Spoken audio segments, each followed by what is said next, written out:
ఆ మాంత్రికుడు ఎందుకలా చేశాడు? ప్రత్యుషరమాత, ఏమి చెయ్యమందువు నన్ను?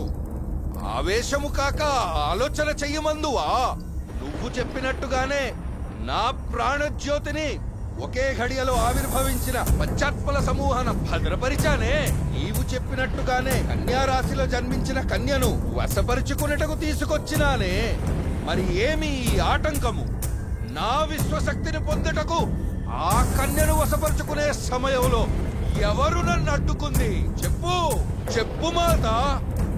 నీవు ఆ కన్యను వశపరుచుకుంటే ప్రపంచానికే చక్రవర్తి అవుతావు. బాలిక, మానవులందరూ నీ కాలి కింద పడుకుంటారు. కానీ దాని అడ్డుకొనుటకు ఆ పరాశక్తి అంశంలో ఒక పసిపాప పుట్టిందిరా. ఓడి పసిపాప ఈ కఠోరుణ్ణి ఏం చేస్తుంది? నాశనం చేయగలదు, సర్వనాశనం చేయగలదు. మూలా నక్షత్రంలో జన్మించి అమ్మవారి కటాక్షాన్ని పుట్టుకతోనే పొందిన అపూర్వ జన్మరా బాలికది. ఆ పరాశక్తికి ప్రాణం రాతను. ఆపు నిప్పిరికి ప్రేలాపన. ప్రాణజ్యోతినే తీసి ప్రాణాన్ని నిలుపుకున్న ఈ కఠోరుణ్ణి ఆ పాప ఏం చేస్తుంది? విడివిడి జ్ఞానంతో విడిసిపడకు కఠోరా. ప్రాణాలు లేకుండానే నీ ప్రాణజ్యోతిని ఆర్పేసే తెలివితో పుట్టిందిరా పాప. దాన్ని దాటి వెళ్ళడం అంత సులభం కాదు.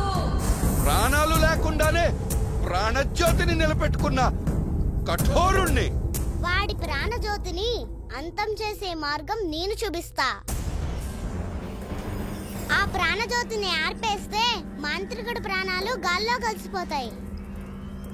అయితే మనం వెళ్ళా జ్యోతిని ఆర్పేద్దాం. అది అంత సులభం కాదు. దాన్ని ఆర్పాలని ప్రయత్నిస్తే దాన్ని ఆర్పిన వాడినే ఆహుతి తీసుకుంటుంది.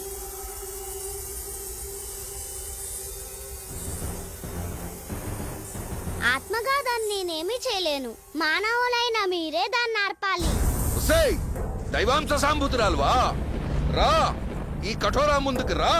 వాడు నన్ను రమ్మని పిలుస్తున్నాడు. మీరు చాలా ప్రమాదంలో ఉన్నారు. మీరు బయటపడాలంటే వెళ్ళి ఆ జ్యోతి సంగతి చూడండి. అది ఈ హాస్పిటల్లో రూమ్ నెంబర్ 108లో ఉంది. మీరు వెళ్ళి ప్రాణజ్యోతి సంగతి చూడండి. మీరు బయటపడే వరకు నేను మీకు సహాయం చేస్తాను.